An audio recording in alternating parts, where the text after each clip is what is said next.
Hello, everyone. Welcome to Beyond the Ball. And just as Connor arrives, I could hear it all. I could hear it all anyway. He's the beautiful news that you've just got 1-0 down against Aston Villa. That's not a red face from embarrassment. I've been like this for the last 2 days.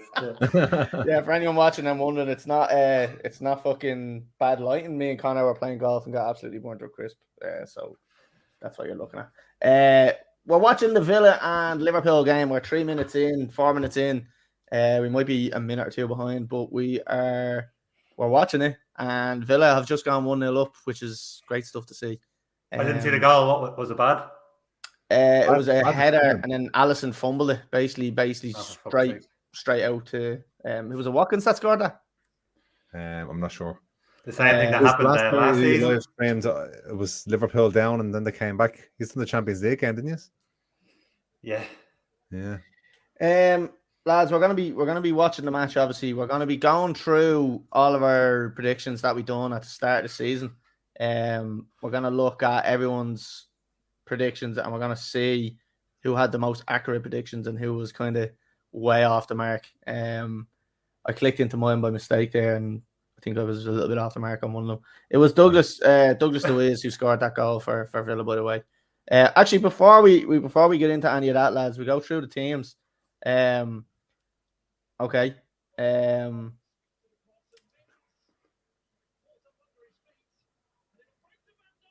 Great save. Yes. I went silent there because I seen it popped up on the phone. Right, the teams, lads. Sorry, getting distracted again. Every time we go live, this happens. Like, there's literally goals. That's just Liverpool for you. Goals. Oh, City happened to City as well, actually. Yeah. So look, we're going through the Aston Villa team. So Martinez goal, Cash, Konza, Mings, and Digne. Then we have Gin, McGinn. Appeared on my mind. McGinn, Nakamba, Douglas Luiz, Philip Coutinho, Danny Ings, and Ollie Watkins playing. I actually have Van Dijk in my team, so that's an assist from me. Happy days. It's gone to VAR. Oh, a bit of a karate kick here. It's gone to VAR, is it? Gets the ball first, doesn't he? Disgusting. Scumbags. Yeah, but if you shot going through the ball and it still hit the VAR, it's pretty more there. I mean, the logic is faultless. I can't fucking disallow it. Goal. Okay, so it's 1-1. The Liverpool team, lads, Alisson in goal, Alexander Arnold right full, Matip and Van Dijk centre back, and Tsimikas playing. Oh, interesting. Sure, Robertson got injured, didn't he? I think he was carrying a knock from the weekend, yeah. Keita, he fell off. Fabinho, Curtis Jones, and then Luis Diaz, Jota, and Mane. No Salah. Connor, are you surprised at that? A little bit, but we all get. Cup final of the weekend as well. I presume they would have been expecting this not to be 1-1 after 7 minutes or 1-0 down after 3 minutes. So I can see why he's probably resting some players. Yeah. Is he on the bench? I think he's on the bench. He is on the bench, yeah. Yeah, he's on the bench. Henderson as well, not starting. Is that unusual? He had on Thiago. Has Henderson been starting much? He's been in and out. It's either him or Naby Keita have been kind of flipping back and forth. I think Henderson started the last 2 games. He hasn't played more than probably 3 or 4 games in a row or started them. So that's not a major surprise. But Thiago not playing is obviously, another thing that he's just resting for the weekend, I'd say. Tsimikas, yeah. Haven't been looks jaundiced. That's lovely. That's a lovely thing to say. Lads, we're gonna look. Will we look at the score prediction or the season predictions that we done? I have it on. Like, I'd have to do a screen share. Am I better off taking a picture? Our emails might get put out if I don't. I might have to do a bit of snipping on it. I can try my best. Yeah. Will I read them? Find mine, so yeah, just read them. I have them all here, right? So, I'm opening these for the first time as well. For anybody that is wondering, these were all sent across on the 8th of the 10th. So what was that? No, sorry, this is the 10th of the 8th. It has it backwards. So the 10th of August. So we done it at pretty much the start of the season. These were sent on the 10th of the 8th. When was that? 10th of the 8th. Because I'm looking at the date and I was like, that's saying the 8th of November. I said, sure, we're fucking halfway through it then. And I was like, no, it's actually, they actually have their... month is October, Collie. Oh, whatever, fuck's sake. What am I, a fucking calendar? So, lads, we have to decide, right? The three of us are obviously on the podcast now. So, do we read the other lads' predictions first and give them a bit of stick? Absolutely, and we can rinse them while they're not here. Right, okay. So, who do you want first, lads? Who have we got? Graham Lawler. So, we have Lawler first, right? So, Graham the cunt Lawler. Give it to him. Some people have sent me the email and they've put a lot of kind of things on it. It was basically so I couldn't see the start of it. All I can see on Connor's email is Collie is fat, Collie is fat, Collie is fat, Collie is fat. So that's all I can see. That was a good prediction. Yeah, I nailed it. Yeah, I mean, you're right. So all I can see from Lawler's, in fairness, is a load of stars and then the number 1. So I can't see anything. So this is going to be a complete surprise to me. So I'm going to open this up. So looking at Lawler's. Oh, jeez. We got top 4 first, is it? Jeez. Right. So what we have is the top 4, the relegation, the top scorer, and then the most clean sheets. He didn't give a Champions League. I thought you were looking for Champions League as well, but you must have gave him. What do you want to go? Do you want to go relegation first? Give me relegation first, yeah. Okay. So 20 in last place, he's got. Should I go 18 first? Just whatever, doesn't matter. He's got Watford in 20th. Okay. Yeah. Not far wrong. In 19th, he's got Norwich. Okay, decent. So 2 out of 3 so far. And in 18th, he's got Burnley. Lawler could be on for 3 out of 3. Lawler could be getting the treble there. Like that could be a good. He could be on the winner there, I think. That's this top 4, fair enough. Well, I start with 4th. I think I'll go from bottom to top. 4th, yeah. 4th, Liverpool. All right, yeah. 3rd, Chelsea. So he's got that right. 2nd, United. No, Man City. Yeah, United first. And he's got Manchester United to win the league. Big easy. Imagine doing that. The big goal. Lads, who do you think he's gone for with top scorer? Ronaldo. Oh no, Ronaldo wasn't there at that stage, was he? Yeah, he was. Yeah, he was. Yeah. Mason Greenwood, please. He has gone with Lukaku. Oh, yeah. I mean, like, good. How do you get the relegation one so right and everything else so wrong? I know. And then most clean sheets, he's got Ederson. I don't even know who's got the most clean sheets, so I have no idea. Alisson does at the moment. Okay. How did he go with United win the league? Like, never. I went to Paddy's one now. Yeah. Right, lads, who do we want next? Water, Chris, and Melon. Oh, Melon. Give me Melon's son. It was his birthday. Okay. It was Melon. Yeah. He's Right. got to the moon. And lads, all I can see, I'm going to read this out because all I can see is season predictions. 2022 season predictions are Chelsea to sack Tuchel. That's all I can see. So I gotta click into it, right? First time I'm into it. Okay, so Melon has given us what we want. Will I go Champions League winner first? Yeah, go on. He's given me PSG. He's also added in first to get the sack, Patrick Vieira. Oh, This is way off.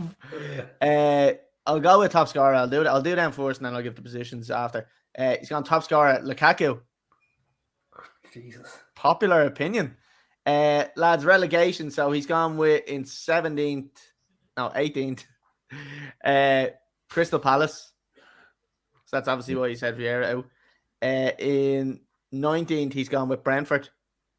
And last, he's gone Norwich. Okay, so 1 out of 3. 1 out of 3 there. Crystal Palace, crazy show. Connie, what you would do is if you were going back over these now, you'd make a table of all our predictions and who's actually got them right come the end of the season. It's a good show. But very like I suppose Palace at the time, like all their players were leaving, the manager left. Vieira was inexperienced, so you can understand why he picked them at the time. Yeah, fair. Don't mind them. Asia. Yeah. I went full collie there. I gotta Never go clip full that collie. and send it to him. Right, so then it's top 4, lads. He's gone 4th place. Manchester United. Okay. Realist. Man City in 3rd. Chelsea 2nd. And he went with Liverpool to win the league. Surprised he put Is he a United City in supporter? 3rd. Yeah, I don't know, lads. Like that top 4 is not too far off, I think, from when we were looking at it at the start of the season, because in my opinion, Chelsea looked favourites after obviously winning the Champions League and the World They didn't look favourites. Oh, they look like I was thinking they're going to be top 3. They're still top 3, but yeah. Okay. So that's Mellon's on. Not too bad there, like in fairness to him. Some of the outrageous. Where is it? It says Chelsea to sack Tuchel somewhere. Oh, hold on a sec. Sorry. I didn't read this bit out. You read it all backwards. I actually did read it from the bottom to the top. he actually wants Norwich to win the league. No, this is what he has, right? He has Chelsea to sack Tuchel before January. John Terry to be caught sleeping with another player's wife. That's all. Cheers.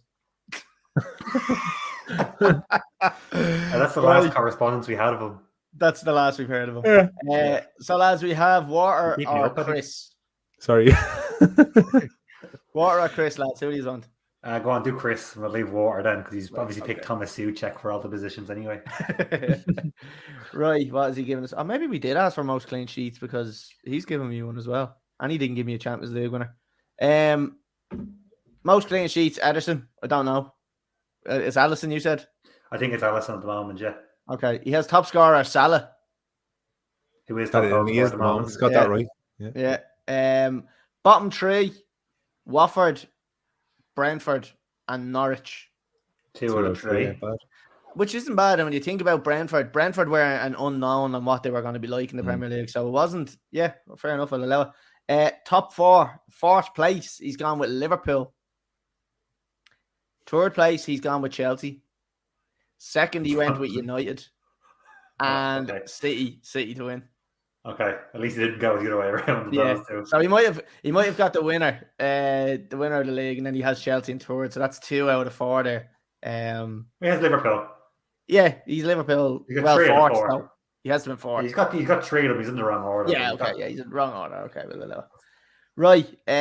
So on to Waters, lads. Waters predictions. So first thing he has wrote was Milk was a bad choice. Oh yeah, I remember he texted me that thing. It was gas. Such a water. I remember that. Yeah. Right. I 100% asked for Golden Glove, lads, because it's here again. Golden Glove, Ederson. Top scorer, Kane. The bottom 3, he's got Brentford in 18th, which is wrong. Okay. Yeah, he's got Newcastle in 19th. Oh, wrong. Which is wrong. And he's got Brighton in 20th. Oh. Which is wrong. Who's the closest one of them? None of them are even close, are they? Newcastle 15th or Newcastle something? were at a stage looking like they might go down. The closest one there is Newcastle. They're in 13th. 5 positions above the drop. I know, lads, I'm not fucking slagging anybody yet, because I have no idea what I put in, and I can't fucking remember. So I gotta give it a sec. He says less than 6 points separate top 1st and 4 at the end of the season. So that was wrong. So wrong. Another accurate reading from Water. So the top 4, he's gone 4th position, Liverpool.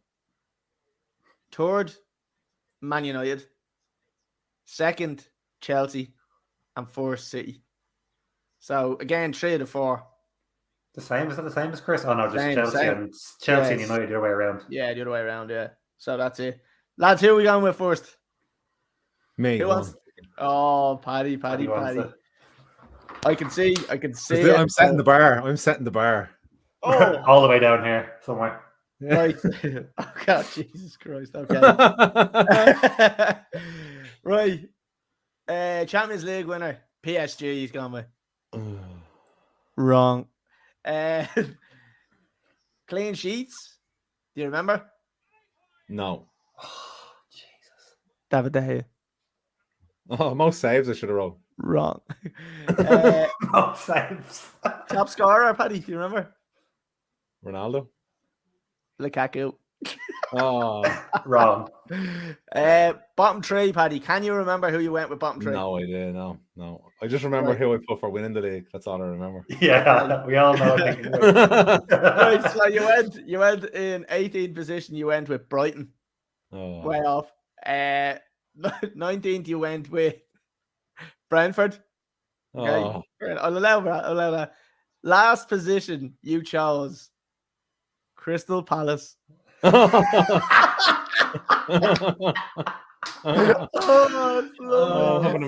just literally have to justify it there a few minutes ago. Being like, look at the start, like we didn't know what happened. He knew too well, yeah. Right, going on to your top four, Paddy. At the start of the season, you said, I'm sweating here. Do you remember who you went? I remember now. Go on. Fourth, Leicester. And you've been slating them all season. Oh my god.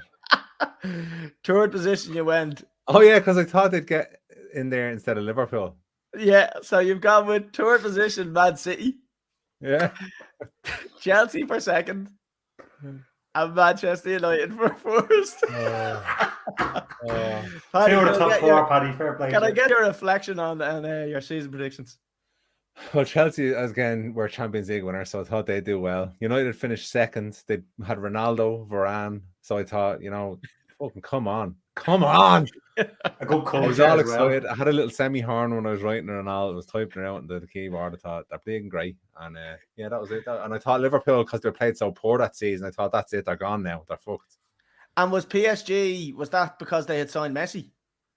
Yeah, I think that was a big one. Yeah, and then Pochettino as well, being there. I thought they might do the job, yeah. Oh, Jesus. Whoa. I'm not watching. What a pass in the end. I have to update me. So Connor, do you want the relegation, I don't know where I was going with the relegation shit, except for Crystal Palace. You said something there. Oh, sorry, go ahead. You justified the Crystal Palace with what you were saying earlier. So that's your obvious reasoning for Crystal Palace. The other two was just, I'd never heard of them before, so I thought, there you go now. Connor, sorry, what you saying there? I have a feeling that one of the ones that Paddy put in for relegation, that's nowhere close. I've also put in for relegation and they're nowhere close. I've just remembered. Do you want to do yours or do you want to do mine first? I'll do mine and we'll leave you to the end then. Okay. Right. Collie is fat. So that goes on for about 15 6 out of 6 so far. Missed it, Connor. So they're all correct so far. So already Connor's won. So love Connor at the end of it. XOXO. So that was a nice touch. So yeah, I obviously didn't ask for a Champions League winner. If I did, I'm actually going to smack you because you didn't give me one. You did. You're an arsehole. Anyway. I think I got changed. I think we changed them halfway through. It's the way some people gave them and some people didn't. Fair enough. Right. Oh, this is interesting. Golden Glove winner. He's gone with Ederson. Right, fair enough. Golden Boot winner. He's gone with Mo Salah. So he's got that one right so far. He's looking good on that one. Bottom three. Now, for some reason, you've gone 1, 2, 3. I don't know what you mean 18, 19, 20. But... Probably did. Okay. So I think that was just putting it in. Yeah. Okay, yeah. So 18th, you went with Brighton, I think. Brighton. Yeah, I knew I put that one in. Yeah. 19th? Good guess. I think I went Watford. No, Crystal Palace. Palace. I understand. A popular choice.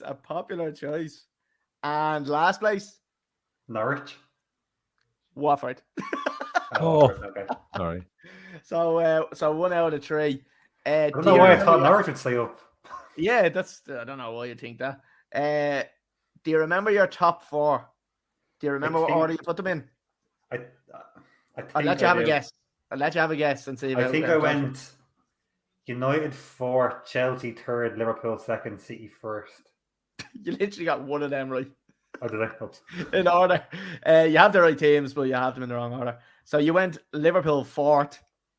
Oh, did I? Oh, shit. You must have been feeling confident. You went with United 3rd. So he's put United ahead of Liverpool.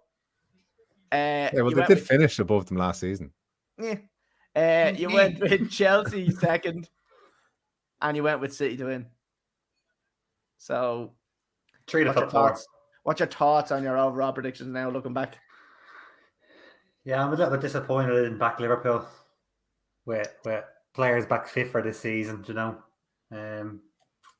That's on me. Obviously, I thought United would do better than they actually did. Am I upset that my prediction was wrong? No. So, yeah, we live and we learn, you know. We live and we learn. Okay, lads, on to me. Chelsea. This is good, lads. Yeah. We have to do mine. We don't need Timo it. Werner, top goal I thought you were scorer. just going to lie and just say that you got them all right. Yeah. Golden Glove, I have Allison. No, Golden Glove, Mendy. Mendy, yeah. Top goal scorer Top scorer, is it Lukaku. Werner or is it Lukaku? Oh, it's Lukaku. Lukaku. Okay. Champions League winners. Chelsea. No. Paddy. City. PSG. PSG as well. Yeah, I thought they were going to do the job. Popular choice, yeah. Yeah. Right, lads. 18th position, I put. Oh no, what goal? Newcastle. No. Brighton. Brighton. Yeah.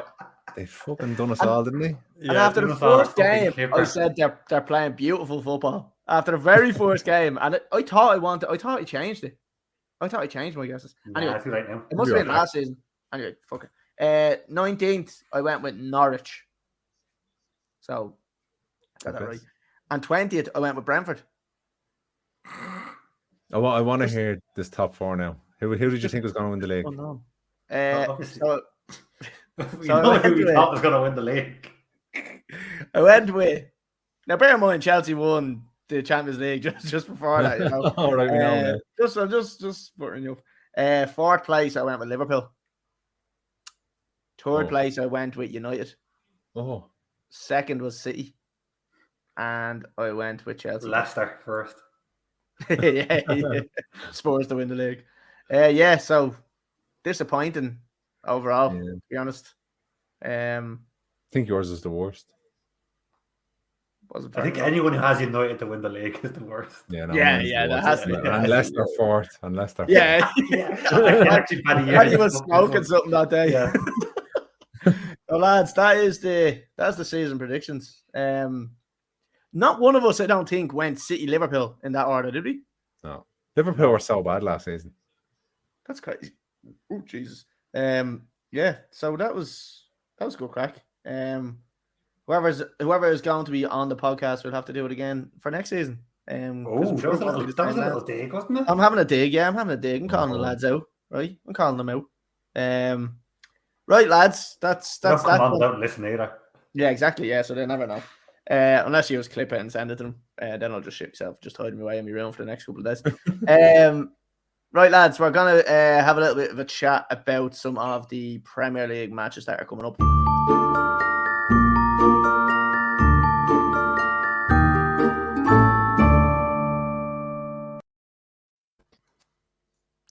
What a graphic. Just for anybody that is watching, if you're watching on YouTube, Facebook, or Twitter, please make sure you hit subscribe and share, like, all that fucking bullshit.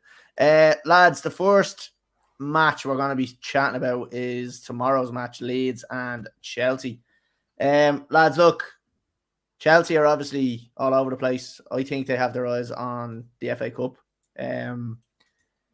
Leeds are in serious trouble, in my opinion. I think they're probably...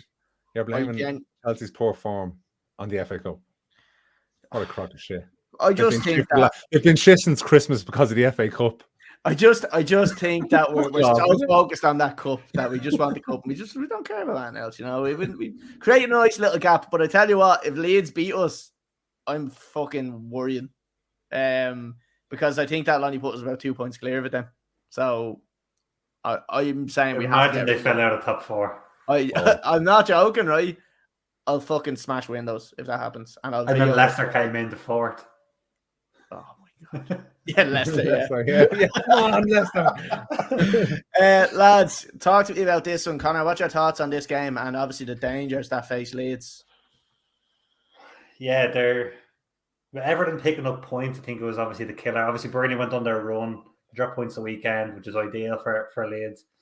But yeah, it's a tricky run in for them. They had Arsenal the weekend. Didn't think they played too badly, but still didn't have the quality to overcome Arsenal, who were still playing for something. At home to Chelsea, is a point enough for them? I don't know. I don't think so. Do they have the quality to go and actually beat Chelsea even at home, even in the run of form Chelsea are in? I don't think so either. They're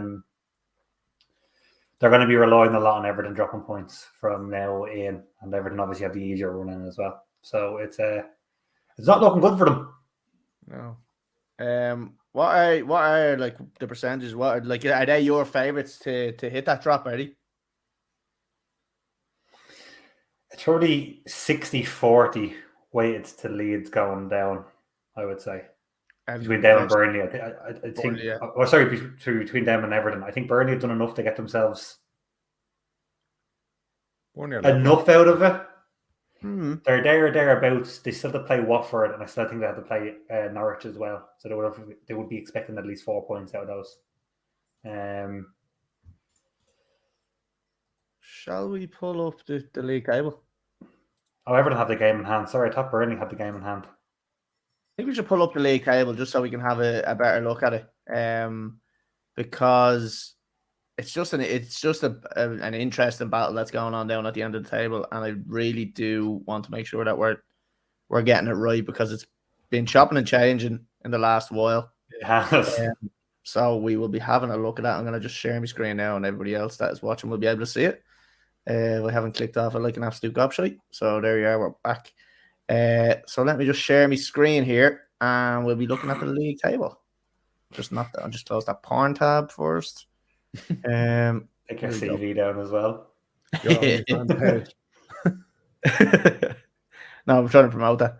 Right, lads, this is the bottom of the league table. Yeah, I don't know why I thought Burnley were the ones with the game in hand and not Everton. So that changes things. Yeah, so Everton have a game in hand, are obviously. So look for anyone that's not watching and is listening on Spotify, we'll run through it real quick. So obviously Norwich and Watford are gone in 20th and 19th position. In 18th position is Leeds with 34 points, 35 games played. 17th is Burnley with 34 points and 35 games played, but they have a goal difference of minus 17. Leeds is minus 35, so that's what's keeping them in the drop zone at the moment. So there's no way they're going to overturn that amount. So that's basically a point. We saw Bristol win by 7 at the weekend. That's true. That is true. Leeds 9, Chelsea 9. And then obviously we have Everton. Yeah. Have we got a goal? Shit. It's offside. It's an offside. Nah, good enough for him. And obviously then we've got Everton in 16th position, 34 games played, 35 points. So they're 1 point clear of relegation, but they have that game in hand. Don't forget about Southampton either. Like, they've played 2 more games. They're mathematically still not safe. We've got the 40 points up, Paddy. The magic 40. The magic 40, apparently, I thought it was 30, but obviously not. Obviously not. Late at 34, yeah. Yeah. It was only recently. It was probably about 3 or 4 weeks ago where I thought it was not 3 weeks ago, and you were like, it's 30 points. 30 points. Once you have 30 points, you're good to go. So looking at it now, Connor, after seeing the update, I suppose, what do you think? Are you swaying towards the Leeds relegation? I still would be because of obviously one of their games being against Chelsea on their 3-game running is not. Yeah. It's not an easy task. I just had a look there as well at Burnley's running, and while they do have Spurs as well to play, they do have Aston Villa, who I think they will beat towards the last day of the season, and then the last game is against Newcastle, which I think are 2 winnable games with nothing to play for, especially that Newcastle game. Burnley are at home, last game of the season. They need 3 points. They go out and get 3 points. It's going to be exciting. You know, it's great if you can still have this open going into the last, obviously the last 3 games now. But it's having you it want still it in the last day, don't you? The last day of the season. That's where I think minimum this is going to go on to I think there'll be 2 teams left for the last day of the season. So I do think that position will still be up for grabs come the final day, which is unreal. Is exactly what you want from the bottom of the table, you know. Paddy, what's your thoughts on it? What are you thinking about Leeds and Burnley and Everton looking at that league table? I've just got a feeling Leeds might go down. really. Yeah, I really do. I think oh my God, how do you miss that? Jesus, Oh is that my Naby God. Keita? Oh, Naby. You fucking downer. Oh, it's one of them nights.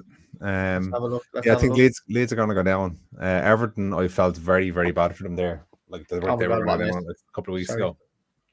But yeah, I definitely think it's going to be Leeds now. But because I can't see Leeds getting anything out of the game tomorrow night. Chelsea need to win now. I think Chelsea's form dropped in the league as well, maybe a little bit, because they were kind of just in this limbo with third place where it looked like they just had third place nailed down and nobody was going to get near them. Yeah, But now that's what it was. I think, yeah.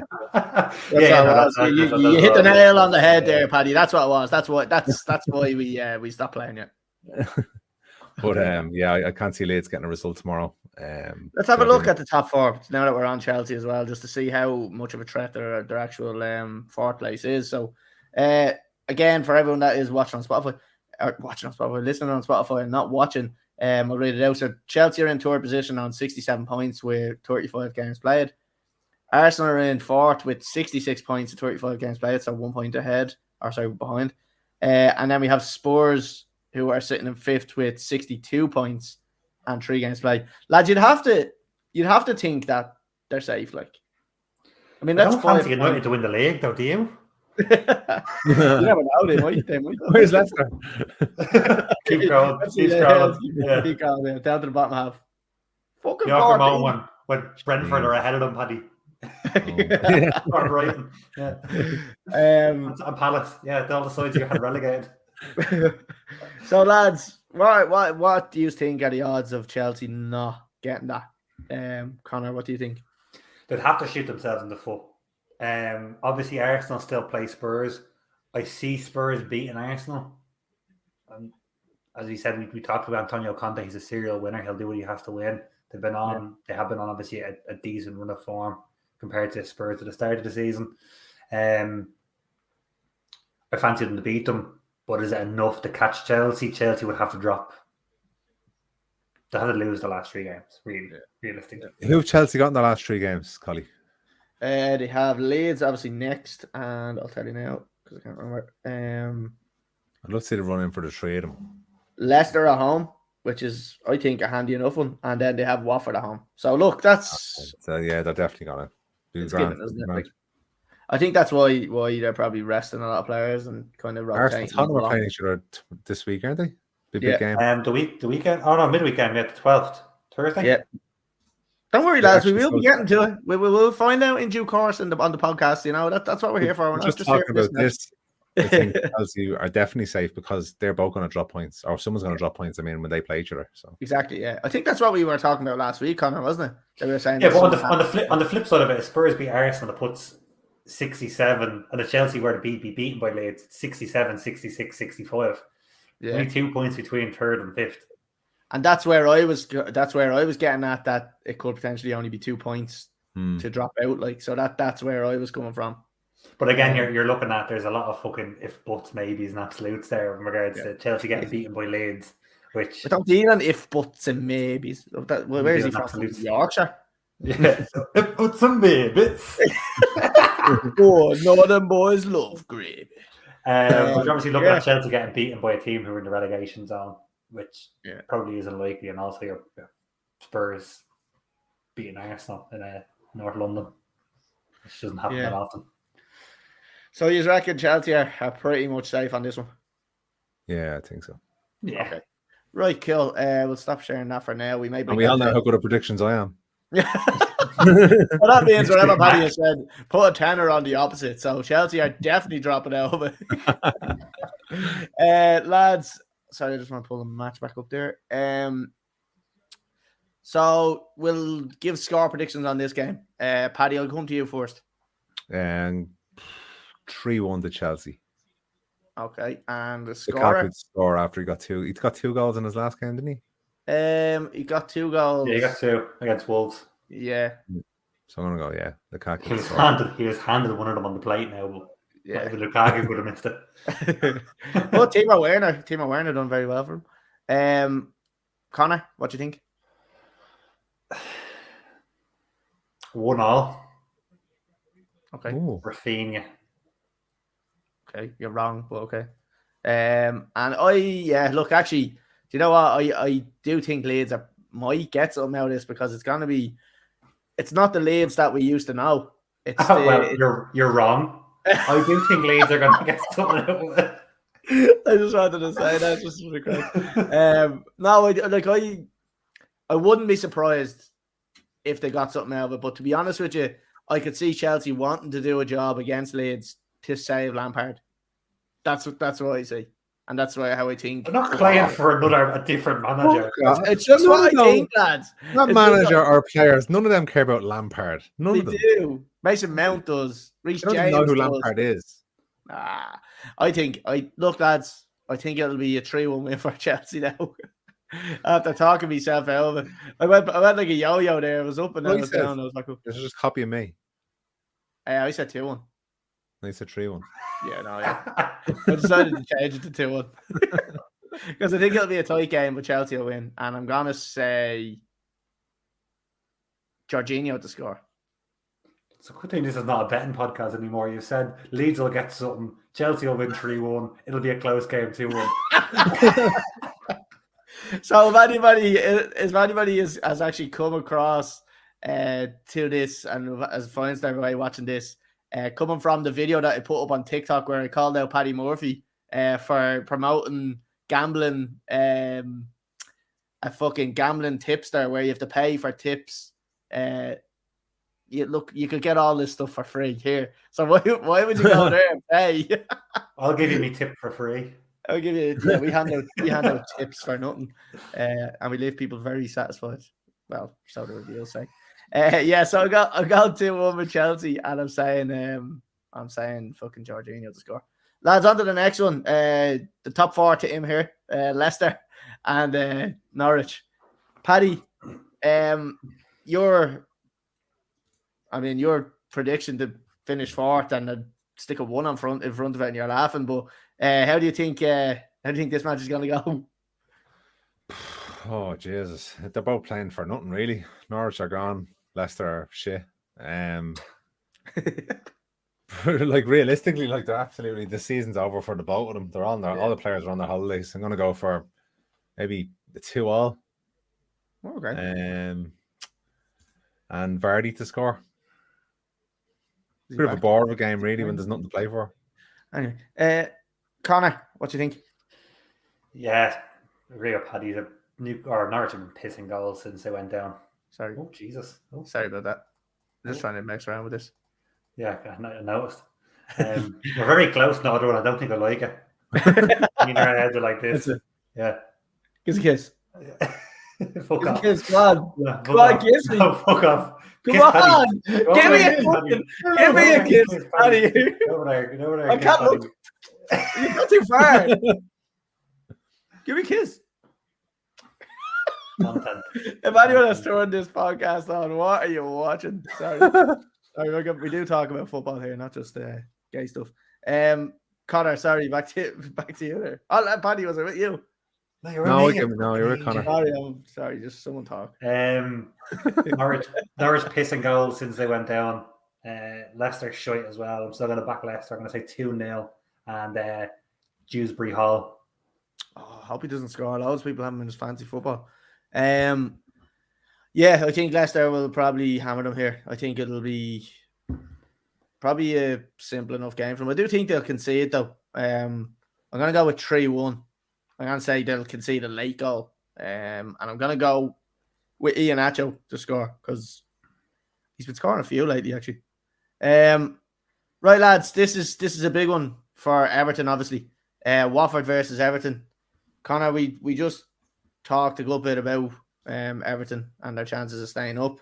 How do you see this game going for them? Well, obviously, Watford being relegated. But as you were saying last week, you've been in a position where you've been relegated and there's nothing more satisfying than dragging a team down with you. So that was your thoughts on this one, wasn't it? You're an absolute spiteful cunt. That was always my thing. Was if I'm going down, I want to make sure someone else comes down as well. Now, obviously, 69. Yeah. You know it. On the flip side of it is don't Watford have to play like Leeds or Burnley as well, so it depends on who they want to bring down with them. They can only bring one of them down in the end. But yeah, now Watford didn't look like a team that were trying to stay up in their last 6 or 7 games, to be honest. Like, I know obviously they only mathematically they went down last week, but they had no bite, they had no character about them. It just seems that they didn't care, even though they weren't down officially. Everton getting some decent results for where they are placing the table recently. Jordan Pickford coming into his own a little bit and actually winning his team points instead of costing his team points, which he did for the first 5 months, 6 months of the season. First 5 years of his career. First 5 years of his career, yeah. I think Everton do have enough to get 3 points out of this and to pull themselves out of the mess a little bit. And to put pressure on, obviously, Leeds are going to play beforehand, but Leeds probably aren't expecting to get points out of a Chelsea game. But if they can put pressure on Burnley by playing on, what's this? Is this Thursday night or is this Burnley? This is back in the day. This is tomorrow night. This is tomorrow night. Used to put the days on it, and like that would have been that wouldn't have been very handy. Yeah, you think Burnley are playing on Thursday, and this will really put the pressure on Burnley if they were to pick up points. If Leeds picked up points as well tomorrow night, it'd be fucking huge for the two of them. This is Wednesday night. Burnley aren't playing till Saturday or Sunday. Oh, they're not playing midweek at Sunday. all. No, they're playing Sunday. That's the next time. But to see Everton 4 points ahead of them would not be fucking pretty for Burnley or Leeds. Will depend on what Leeds can do tomorrow as well. Yeah. So I'm going to back Everton. I'm going to say 1-0, and I'm going to go with Richarlison. He wasn't suspended, was he, for throwing the flare back into the crowd? I did hear he was after getting suspended, but I don't know if they've actually if it was confirmed. I'm actually going to. And he threw it into the disabled section, didn't he? Ah, Jesus. He did. That was really mean of him. I don't know about that.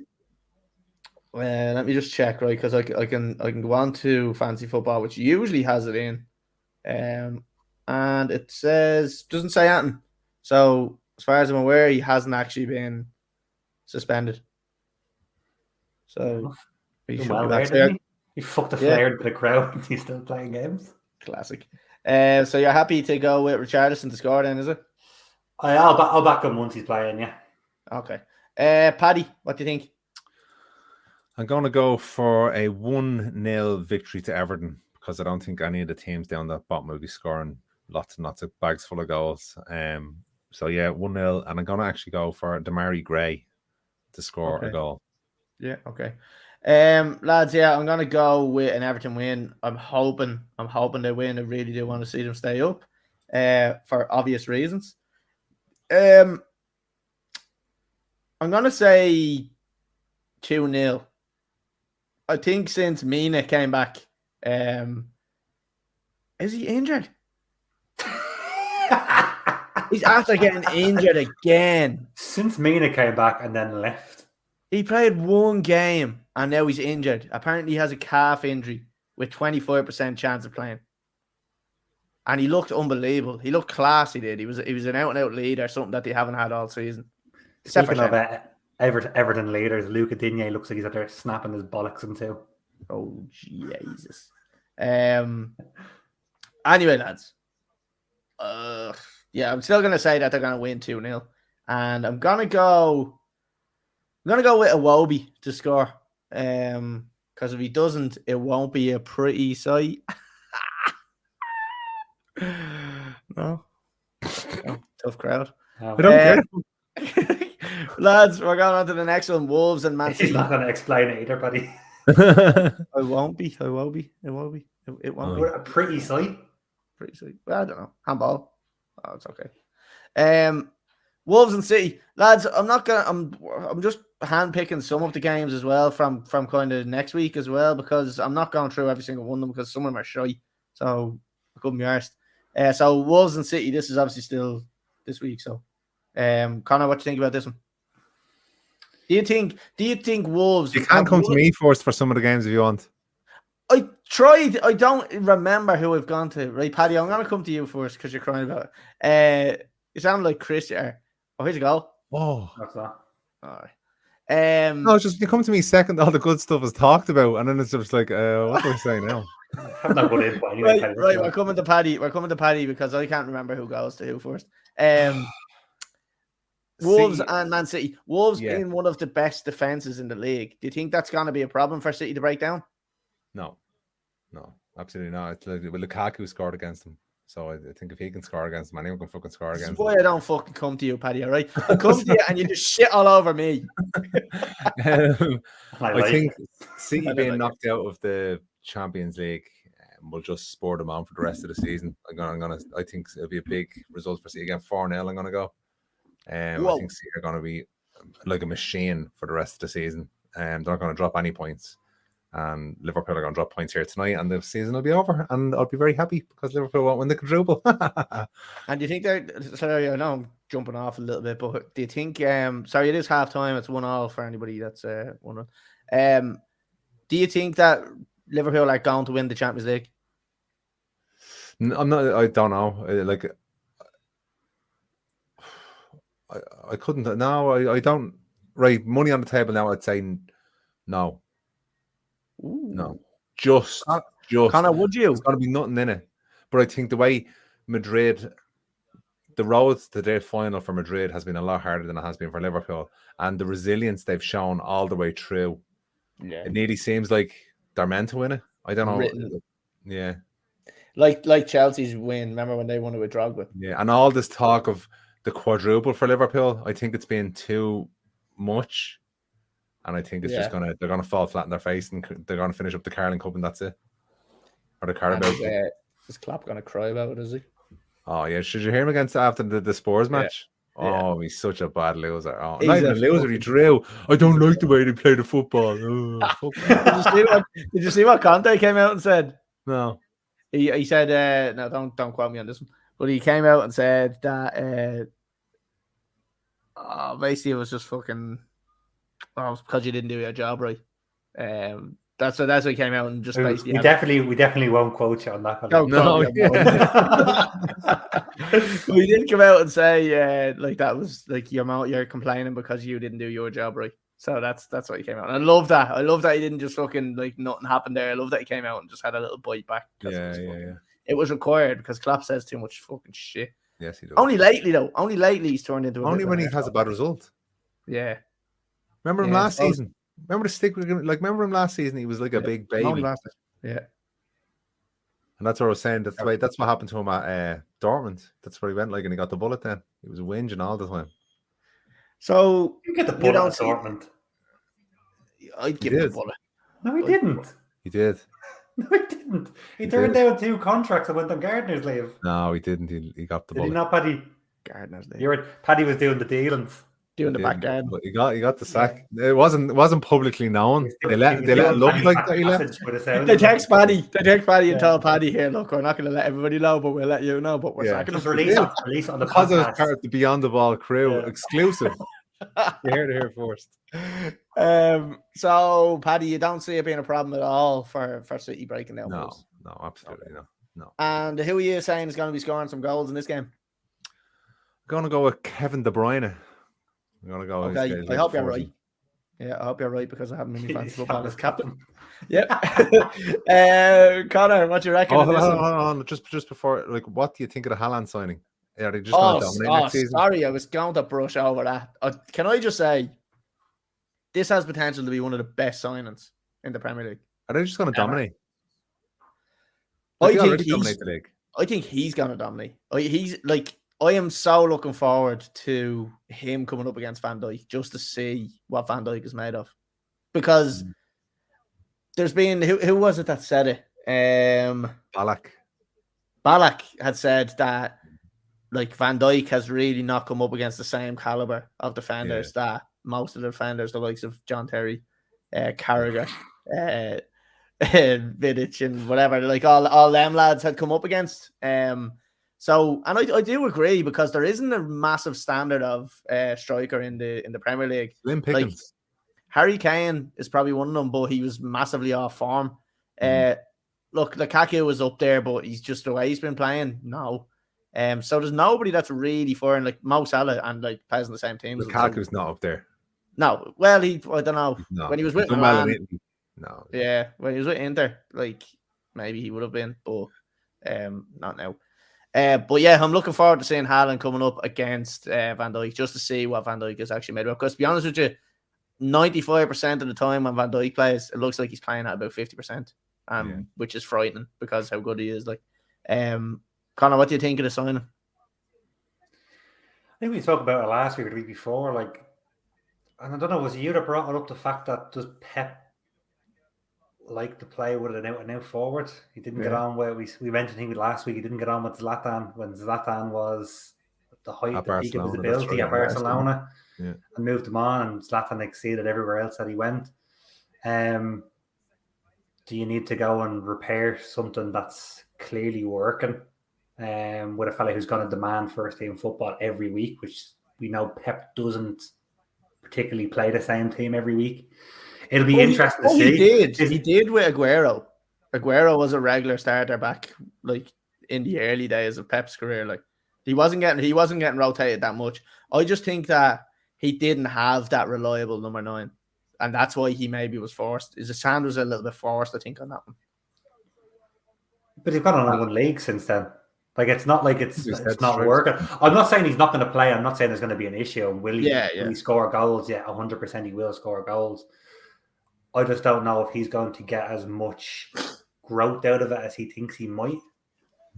Or if it's going to be a case where he's going to be there's nothing wrong with it now, but a 15, 16 goal a season goal scorer, and he actually wants to be a 30 goal season scorer. He doesn't want other contributions. He doesn't want Bernardo Silva scoring or Mahrez scoring or De Bruyne scoring. He wants it all to go through him. He'd be the selfish goal, like the selfish striker. Like, I think you need to have a little bit of that, and he has a little bit of that at Dortmund at the moment.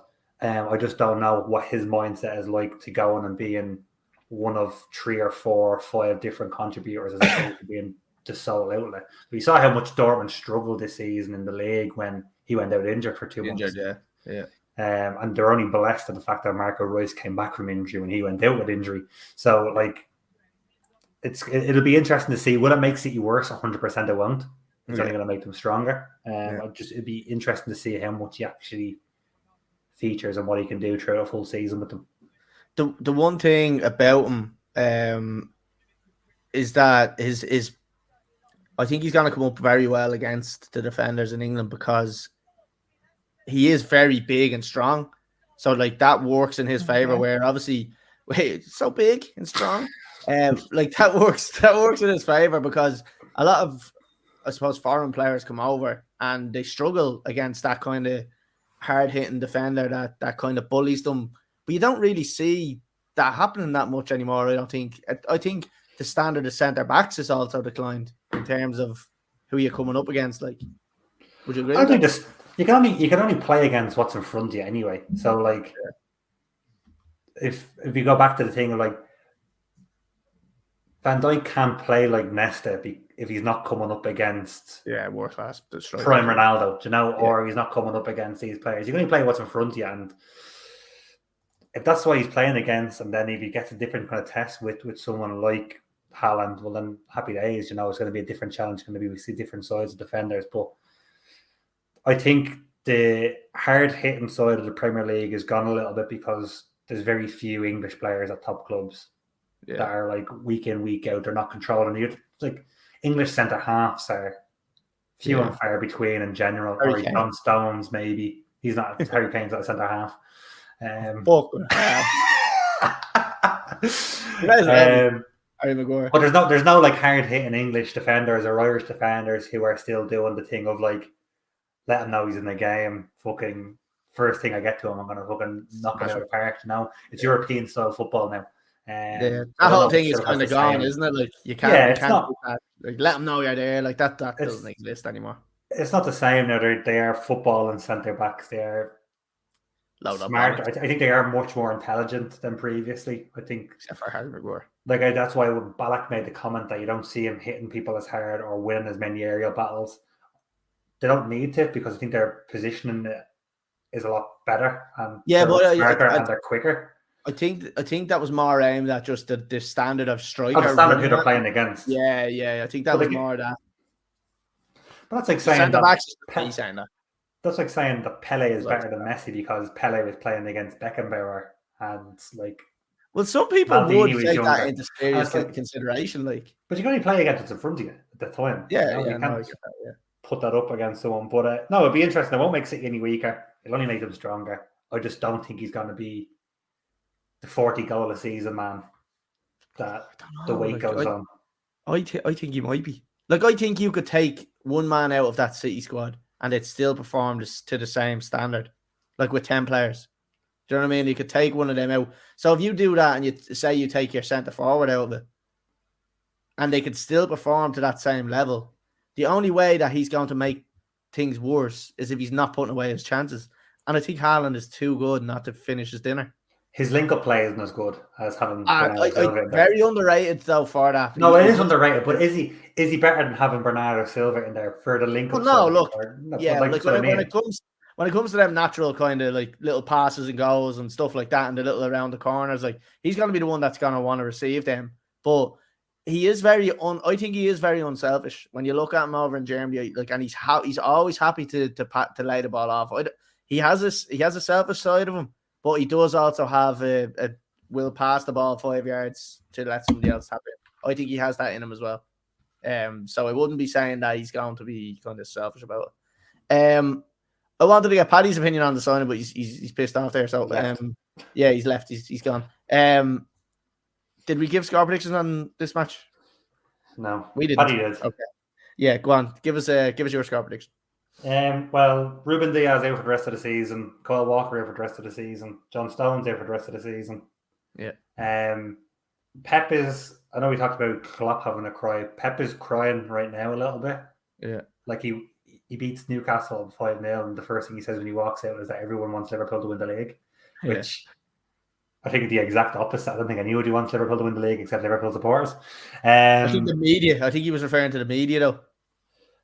No, he probably was, but I don't think that's the case either in the media, to be honest. I don't know. I think the media. I think there's just talk. There's talk around the quadruple, obviously, but there's going to be talk around the quadruple when you're playing every game available to you in a season. Exactly. But I think he's getting a little bit. I think he's after getting a grilling off the owners for not getting into the Champions League final. And now he has to go and win the league. I think he has to win the league. And can I see them beating Wolves 100%? Do I think it's going to be as comfortable as it would be if they had Ruben Diaz, Kyle Walker, and John Stones was in and out anyway with Laporte back? Probably won't be as easy. The one thing we said, I think probably last week and the week before, was that we don't know where Wolves' goals are actually going to come from.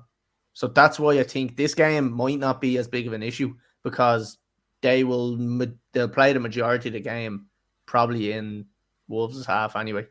And they probably have enough there to cover the lads that are fucking injured. Like, yeah, I suppose it's not this game that I would be worried about as a City supporter. Probably more the West Ham game.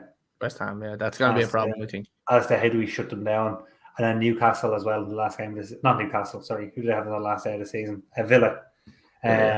Just in regards to how do we stop them on the counter attack, I think it's going to be important because they're missing wheels at the back with the three of them got.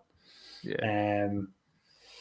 So it'll be interesting to see. I'm going to back City on this. I don't think it's going to be comfortable. I'm going to say 2-1 City, and I'm going to back Raheem Sterling. Okay. Right. Well, I'm going to say, I do think City are going to win this game. Although you've kind of mentioned all them injuries, I still don't think they're going to concede, which is going to fuck me up in the fantasy football because everybody has Laporte and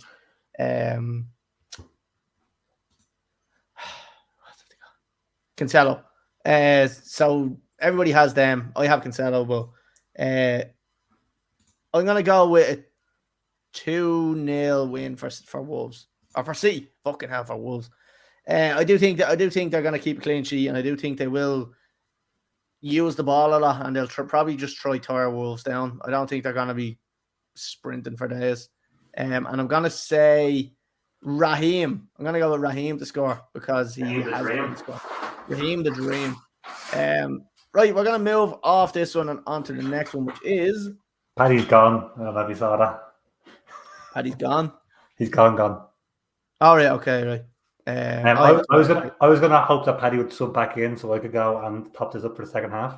So I don't know if you want to Right, have well, do you want to go? Well, what we'll do, Connor, is we will break for 2 minutes. So do you want to go and get yourself a lovely little drink, and I will top up my own drink, and we will be back in 2 seconds. Class. Love it. Trying to get me fucking breath back. I'm so fucking fat. It's disgusting. I mean, I called it the predictions. Oh, what did you call? Collie is fat. Oh, yeah, I know. Yeah, fuck. Yeah, shit. Fucking hell. Tell you what, running up and down the stairs isn't just fucking hard work. What was the last game we were talking about? Wolves and City, wasn't it? Yep. Right, we're on to the next one. London, I think, is it? Spurs and Arsenal. What's going on in the match here? Is Van Dijk being a tank? Oh, fuck off, he slipped. Spurs and Arsenal here. This is a massive game for both of them. How do you think this one's gonna go, Connor? Obviously, looking at fucking Spurs' result against Liverpool, we know they can get results, and obviously being at home is a big thing. But has Arsenal got enough to challenge them? Like Spurs have been decent lately. I definitely think so. I think where Spurs did well against Liverpool was knowing that they were the inferior team but had quality up in high areas. So being able to sit back and trust basically a bank of 9, knowing that Son and Kulusevski were going to get in behind and get wide for a quick counter is what really suited them. And it lined up obviously with kind of what we've said all season, with Liverpool's weakest defensive assets being probably a wide fullback position. You don't want to go through the middle to Van Dijk and to Kanate or Fabinho. You want to go wide through Trent or Robertson. And they exploited it really well. I don't agree. Obviously, we talked about with Klopp's comments about negative football. You play football to win games. That's how you have to win a game. Spurs would have tried to play the same game as Liverpool. Liverpool would have wiped them off the floor because they're just like a better team all around. So why not play to your strengths, and why not be exactly? Why not play it tactically, like to where you can win? But I don't know if Spurs can do that against Arsenal or not. I don't think Arsenal will step out as much. Arsenal will probably be happy enough, probably with a draw, now that they're in the driving seat for fourth. Whole position. So do Spurs have to come out a little bit more, being at home as well, needing to win probably more than Arsenal do. It's gonna be a tricky. Hold on a sec. Great tackle. Great tackle. That was a short attempt at a fucking shot. Oh, he's gone. Stimmercast is gone. I don't know if we're going to be able to do it or not. But I do fancy it being a decent game. Because Spurs can't sit back or consider them conceding, and Arsenal concede anyway. Here we fucking go. It's like fucking Beetlejuice, this prick is. Arsenal's mentioned 3 times, he disappears out of nowhere. So Rob has come in and said Arteta always does well in the North London derby. In fairness, 3 points and cue the Champions League ringtone reinstalled. Rob has changed his tune. Was kind of very critical of Arsenal and kept calling them an average team. All of a sudden now we're getting positive comments. I take it all back now. Fuck you, Arsenal. Come on, Spurs. But no, I can see it being I don't want to say goal fest, because anytime I say goal fest, it finishes 0-0. But I can see there being goals in the game. And do you think it will be an end-to-end game? Like, this is one of them games, isn't it, where we talk about where it's either end-to-end and fucking wild, or else it's just nothing's happening, game of chess. Do you see it being the latter or the end-to-end? So I think the only team who can control whether it's end-to-end or whether it's a game of chess is Spurs. And Spurs can't have it being a game of chess. Yeah. So because they can control which way this game goes, I can see them pressing early, pressing high, and being a little bit more expansive, which is just going to open it up. I don't think Arsenal have the ability to sit in and absorb pressure. To try to do it against Liverpool, they crumbled. To try to do it against City, they crumbled. I don't think they have it in them. So Spurs will dictate how fast this game is played, 100%. The more they come out, the more it probably plays into Arsenal's hands, but it plays into both teams' hands as well. You know, it plays into my hands as a fucking neutral watching it on Thursday evening. Yeah. What's your score prediction? I know you're saying there's goal. goals in this one, but what are you thinking score-wise? Spurs to nick it. 3-2. Jesus. Stephen Bergwijn come on and score. And that's a bold guess of a prediction. Like that's not a straightforward prediction right there. Like Bergwijn. I can see him coming on with the wheels. Like he did it against Liverpool. He came on literally just for his legs, and he opened the game again after obviously Kulusevski and Son were kind of running on empty. Yeah. What signing Kulusevski has been, by the way? Someone had to fucking assist, isn't he? Yeah, unbelievable. I think he was actually just exactly what Spurs needed to allow that kind of rotate. Well, they're not really even rotating now at the moment, are they? Like, but that was just the extra little bit that they needed. Like he does running for two people, for himself and for Kane. I think that's what Kane needs in and around him is players like that out wide. Don't mind coming inside, but Kulusevski is definitely more of a never come inside. Yeah, always wear protection. Kulusevski is definitely more of a natural winger than the likes of Son would be, who wants to obviously play in kind of that centre forward role. He's going to stay out wide. He's going to get the ball into the box. He's going to deliver the ball from deep, and he's just going to get assists. He's not going to score many goals. Thoughts on Harry Kane come the end of the season? Do you think he stays at Spurs or do you think he goes? Obviously, with City, there was massive talk about City signing him. I genuinely think he missed his opportunity at the start of last season, or start of this season, and then fell off a cliff form-wise from the start of the season to December. And I don't know whether he was expecting a move in December, but it never really came. Personally, I wouldn't have even went for him in December anyway because he was dog shit. Do you think he's going to make a move out of Spurs, or do you think he's going to be there for life? I think he's going to be there for life, but who takes him in the summer? Yeah. Like, with obviously the rumours going around that Ronaldo was staying at United, with Haaland gone to City. He's not a Liverpool player, so he's not going to go there. Like, he's not going to go to Chelsea coming from Spurs. Yeah. He's not going to go to Arsenal coming from Spurs. Like, who takes him? I can see him being there anyway for next season anyway. I think since December, he's proved himself a little bit more as an all-round player instead of just a number 9 goal scorer. He's got involved a lot more. He got the ball to feet. He's played with his back to goal a little bit more. He's sort of like adapting himself into, like, I'm not going to say a false 9, but he's definitely playing a little bit deeper than probably he used to play, and it's suiting him. He's doing well. Like, we always go back to that game against was it Brighton when they won 4-0 and he got 4 assists. It's like, like that's not a Harry Kane of old. He'd always be on the score sheet, or Spurs wouldn't win. To have 4 assists in a game that they win 4-0 is crazy. But yeah, he'll be there next season. I don't think he'll be upset about it either, as long as Conte stays. Could he go to like the likes of a Real Madrid or a PSG? I know there's a talk of Mbappe and the likes going to Real Madrid and stuff, but could you see him making a move abroad and trying his hand over there? I think he would do well, but it's not Harry Kane's not a glamorous signing for PSG. Yeah, Harry Kane hasn't got a face to sell shirts. That's all they really want. Do you know? Or a voice. Or a voice, do you know? So I don't think it's a good move for PSG if that's what they're looking for. They bring in Messi to sell shirts. They bring in Ronaldo to sell shirts, or Neymar to sell shirts. They keep Mbappe to sell shirts. I don't think Harry Kane does that. He hasn't got the same impact for the same money you're going to have to pay for him, you know, which is probably still upwards of €100 million anyway. So it's as I said, this season I can see him staying at Spurs with a little bit more conviction, obviously, than he did last year during the summer. And he's also got a World Cup to prepare for as well. So the last thing you want to do probably is to move in a World Cup year, especially when it's in December, to jeopardize the place for the World Cup. Yeah, if you don't settle, then you're struggling. Just a quick one in. Saka to outshine everybody Thursday. Can we put some respect and acknowledge his season so far, please, Collie? considering his penalty missing the Euro finals.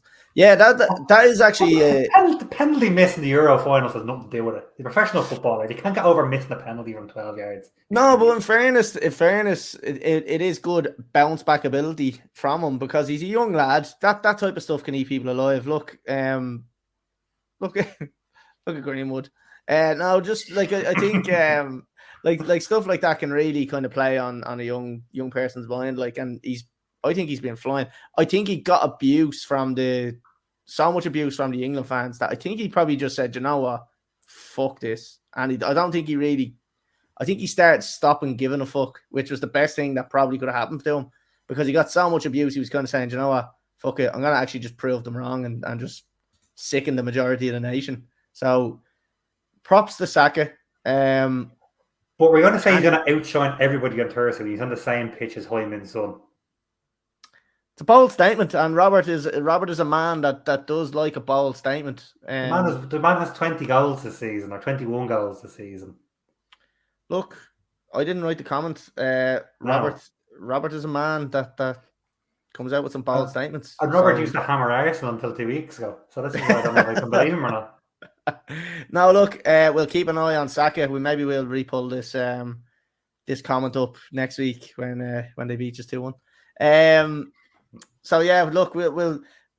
Can I ask you about Son? Do you ever see him moving out? I haven't got one. And if anyone who tells you otherwise is a liar. Oh yeah, Dar. Do you ever see him moving out of Spurs, and maybe to like a Barcelona or a Real Madrid? To me, it just seems like he's too nice to move. That's what I can't see him going anywhere else in the Prem. Could I see him going abroad? Maybe, yeah. But it's like. And what's his value? What's his market value? Because I think he's still underrated. It's almost like he doesn't have one because nobody's even going to make an attempt because they know he's not going to go anywhere. It's weird, isn't it? So because he's so secure in where he is, it's almost like he doesn't have a market value. Surely, if you look at a market value now, you'd have to put him in the same as Harry Kane. He's 100 million bracket. Same as Harry. No, you have to put him touching hands there. Look. It's 5.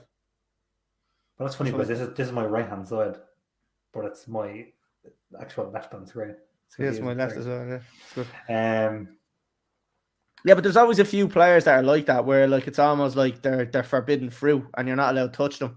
But like, why not just like throw an old inquiry in there for Son? If you're Real Madrid, I think you'd suit Real Madrid down to the ground.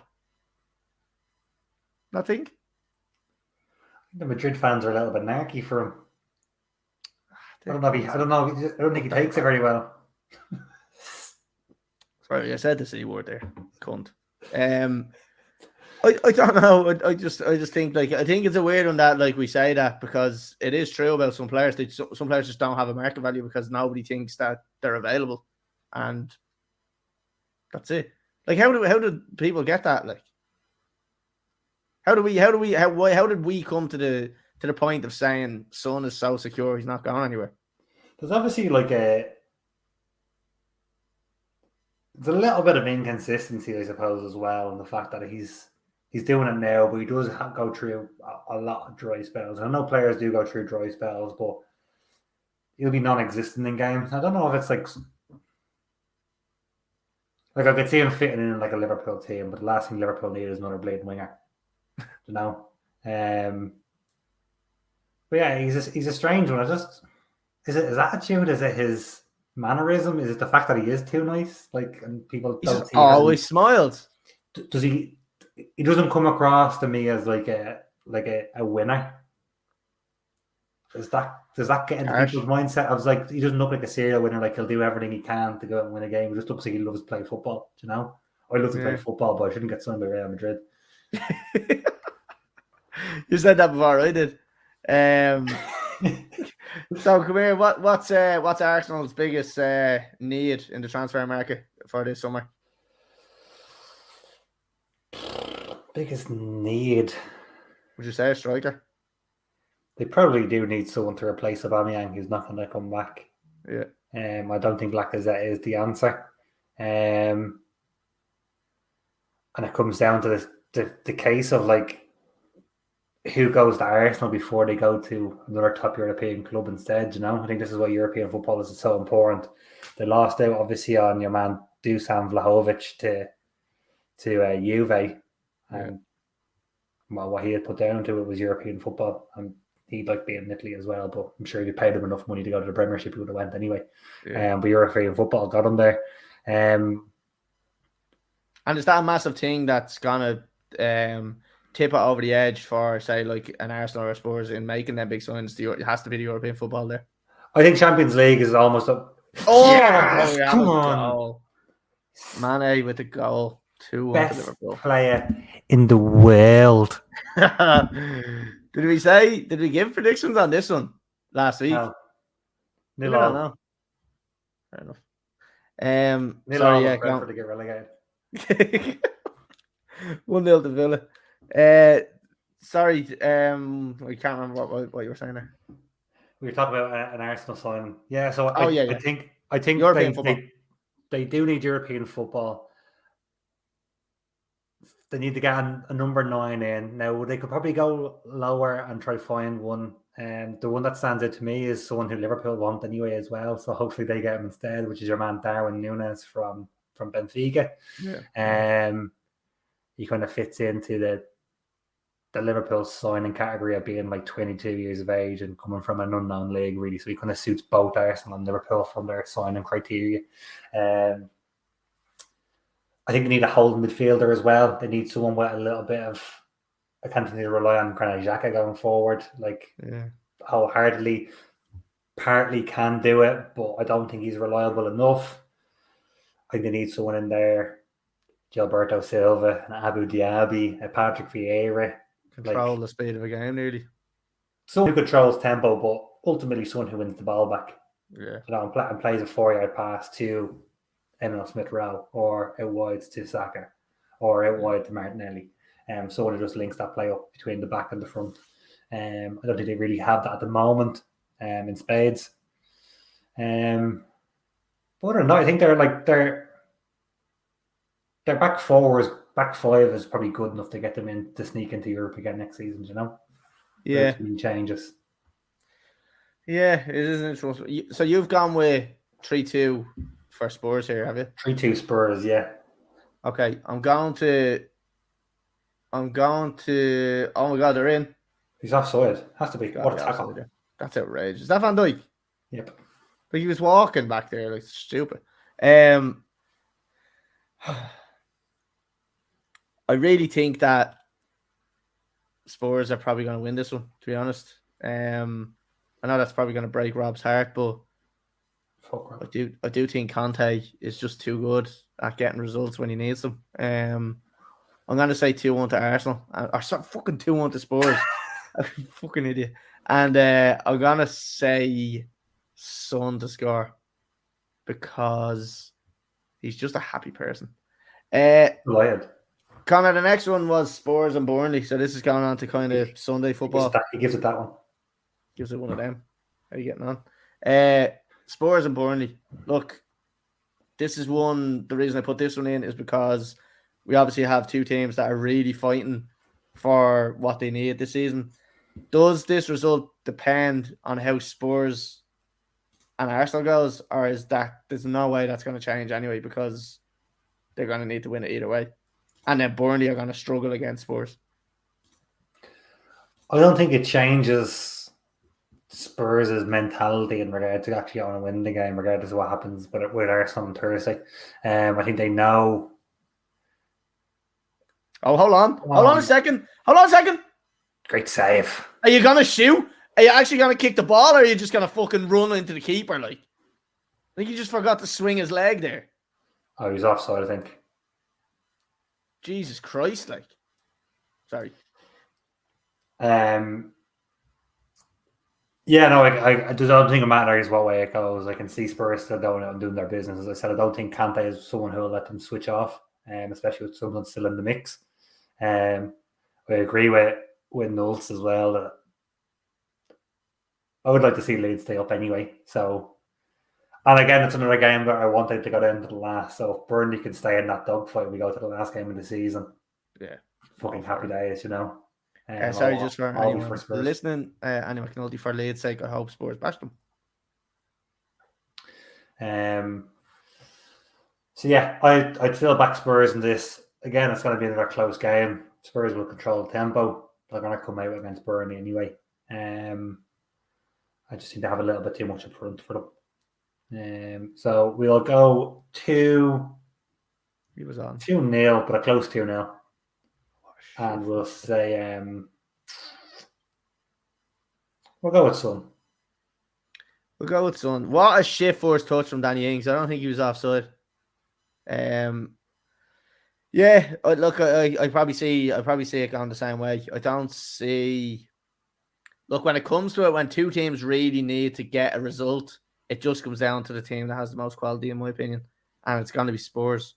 So I can probably see Spurs spanking them. Spurs spanking them. Spurs spanking them, and I don't think that Burnley are expecting to get at them from this game, to be fair. So I think it might. I'm going to say 3-0 to Spurs. And I'm going to go with Harry Kane to score in this one. Thanks very much. Harry Kane goes 2 goals. Yeah, I just think when it comes down to it at this stage of the season, two teams really in different scenarios, but really want the points just as bad. It's going to come down to the quality of team, quality of manager, which at the moment is 100% Spurs. So yeah. And do you see that still being the same if Spurs get beaten by Arsenal and they're 5 points behind with 2 games left? Yeah, I still think they will, because there's always that potential that Arsenal will do an Arsenal. Now, usually there's also a chance Spurs will do a Spurs. Yeah. And I was going to say that there is a chance of Spurs 100% doing the Spurs, but no, I do still think that if they get beaten, which I don't think they will, they will kind of still go guns blazing at it and put Burnley under the cosh straight away. So yeah, I'm gonna say a big win for Spurs, regardless of what happens in the Arsenal game. And I'm gonna say 3-0 with Kane to score. Tell you what, this light is not helping my sunburn. It looks so fucking red, it's ridiculous. I've turned my light orange to try tone it down a bit. I mean, the reality of it is, let me see if I can turn this to a white light. I see it's actually very hard to even see that, but from there, there's the watch mark, like it's a stinker. Like I was in work and here's a goal. Here's Mo Salah. He's about to score. It's 2-1 still. I was walking in the hallway in work and one guy was walking past me, and he caught a glimpse of me. And I'm talking like a glimpse, and he got a shout down the hallway. Nice arms, Collie. I was like, yep, sound. Cheers. Also, it was like the postman stood near me bleeding hallway, and he's pointing. He's like, what's that? And I was like looking, what are you talking about? He goes, your fucking arms, a big fucking thick paddy. I was like, oh yeah. He goes, one day your son, you get yourself fucking scalded, you bleeding dope. I was like, yeah. I mean, like, it's hard. Like, it's really hard to show. Like, I don't know if that'll work. Okay, so that kind of works, right? So I'm going to show people because that kind of works, right? Hold on a second, I'll stand up. Some belly in you. I know, big fat belly. You can kind of see that, right? Hold on. Yeah. There you go. And it just keeps fading out. But anyway, I'm born to a crisp. In real life, it looks fucking 100 times worse than it is, and it's fucking sore. And I have blisters up the top here as well, all because we were golfing and didn't put any sun cream on. Golly. I thought I saw you putting sun cream on, by the way. I put loads on. I didn't put any on my arms though. I done the same thing. I was like, grand to get a bit of tan on my arms. And then I looked at it and it was like we were literally sitting there having food and I was burning. I could feel myself physically burning. I was like, grand, that'll turn into fucking. Did you get tan. One white hand and one tan hand as well? Oh yeah. One white one. Look, whatever. Sorry. Andy comes in with, what if Arsenal do a Spurs and Spurs do an Arsenal? I think the world ends, doesn't it? Yeah. It balances itself out there, doesn't it? Good ball across. Okay. Yeah, so we gave score prediction on that, did we? Yes, sir. Right, on to the next one. West Ham and City. Reason obviously being this is probably going to be City's biggest challenge for the rest of the season. Connor, how do you see this one actually going? We spoke obviously earlier about both of these teams, but City having the injury list of defenders that they've got. Can you see Antonio causing havoc for them and Bowen even running at them and causing a bit of trouble? Like, yeah, I can. I would have preferred this game maybe to come 2 or 3 weeks earlier when West Ham were still fighting for top 4. I think obviously they're still fighting for shit Europe again, and is that enough of a driving force for them to try go out and actually put City to sort it out now, or try at least pick up points? And instead, all I want to see is really points picked up. Beggars can't be choosers. Beggars can't be choosers, and look, the fact that you have to rely on somebody else just means that you probably shouldn't be winning the league anyway, you know. So yeah. If it gets down to that stage and that you rely on somebody else, then you should have fucking done things yourself, you know. Yeah. But yeah, I can. It is going to be City's toughest game left in the run-in. I can see them causing issues at the back for City because of the injury list they have. Do West Ham do a good enough job of not conceding? I don't know. Do they still have like almost inexperience at the back? Where like we look at the Frankfurt game and you're 12 minutes into a game and you get a man sent off, like away from home. It's just madness. Stupid, like madness. It's just stupid red card as well. So talk about shooting yourself in the foot. By the way, we have to comment on which we never done on David Moyes absolutely booting the ball at what a volley! What a volley! He said it just set up, so he had to smash it at their face. It's absolutely ridiculous. I also have to go back on the fact that he didn't actually really apologize for it. No, he didn't. No, he just gave a reason on why he kicked it. So if anyone hasn't seen that, just YouTube David Moyes kicks ball at fucking ball boy. Was it a girl? No, it was a ball boy with long hair. Oh, put your hair, pal. Put your bleeding hair. And then obviously you have Declan Rice saying the referee was corrupt. He was yeah. I seen a TikTok of that. And they put the video up, and Declan Rice, in fairness to him, commented under the video and said, "We all say things in the heat of the moment. I've apologized and love to move on." And fair play, because nobody really ever does that. Yeah, but I wouldn't mind if the referee had a fucking nightmare, but he thought he got everything right pretty much, you know? He got everything. There's one or two decisions I think they were There's a couple of them, but this is only after everyone from West Ham had him wound up. So he's obviously going to give 50-50s against them, you know? Yeah. Like they surrounded him for the offside or for the red card. I think the red card was played on the big screen and afterwards. It's a fucking snowball red card. It's just absolute stupidity. How do you think Moyes would have reacted to Cresswell at half time there? Well, I was watching that on Virgin Media Sport, and I think was it Damien Delaney was doing the co-commentary on it, and he said when Moyes got sent off, Aaron Cresswell would be much happier because it'd be much easier to talk to the manager after he got sent off as well as him. So at half time it probably would have been sticky, but by the end, the final whistle, like what can a manager say to the player who got sent off and he got sent off as well? You know? Just consoling each other, arms around, having a little embraceful moment.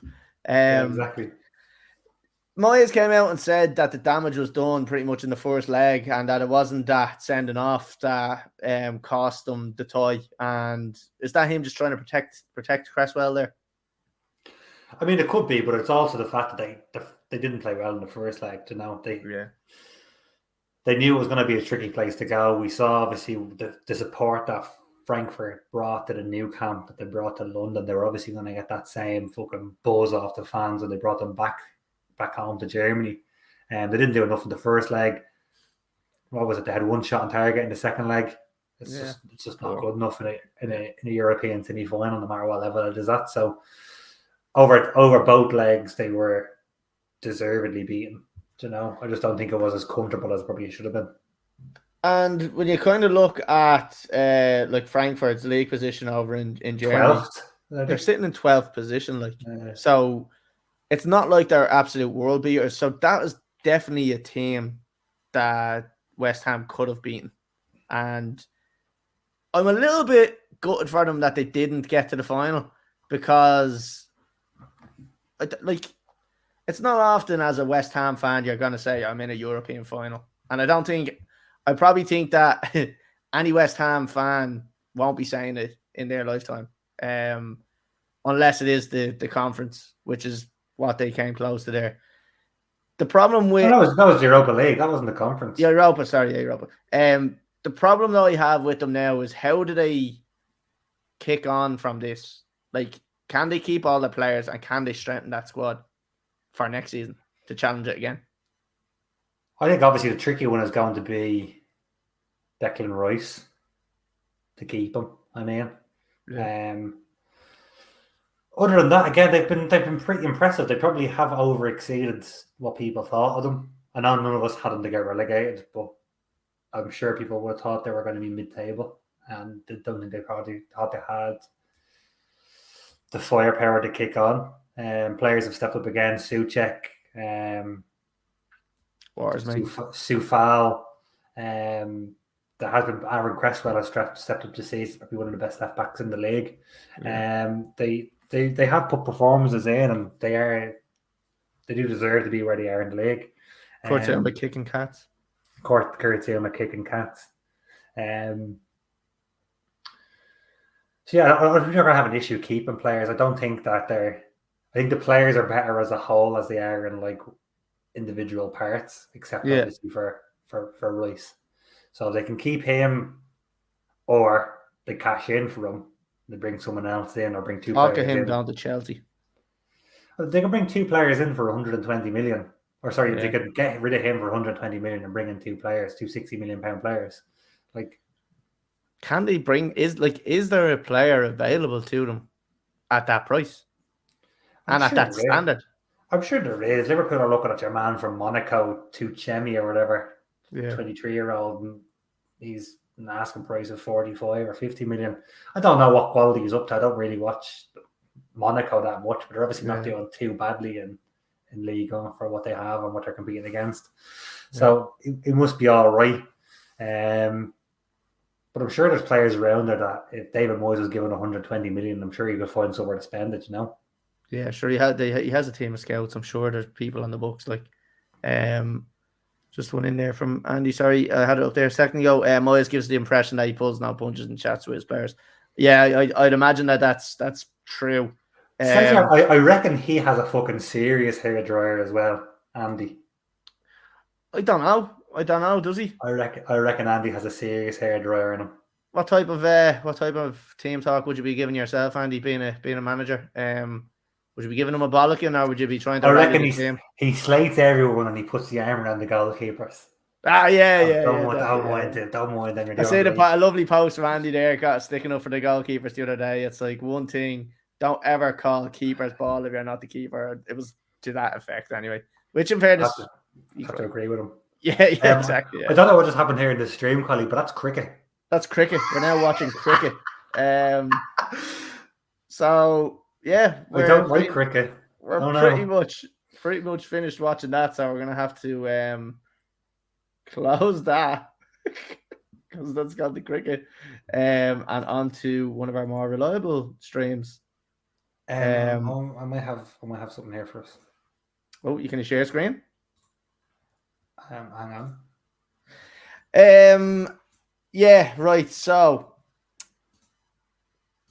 I suppose with West Ham, the whole Kurtzilma situation, building a cat, volleying a cat, runs in the team where they just volley things that get in their way. Do you see him having a future at West Ham, or what do you think his future holds? Yeah, I can see him having a future. I don't really see that being an issue.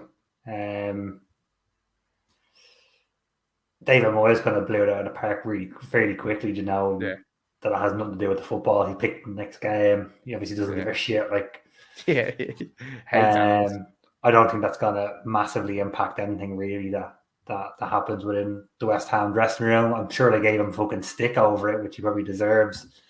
But do you think the other thing comes back to like is and obviously you'll probably say something different because he's ex-Chelsea, but is he the quality that gets you into Europe? I don't know.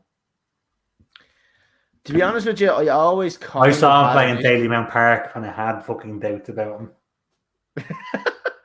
I do have a little bit of an issue with him because he always looks like he's about to slip and fall over as soon as the ball comes near him.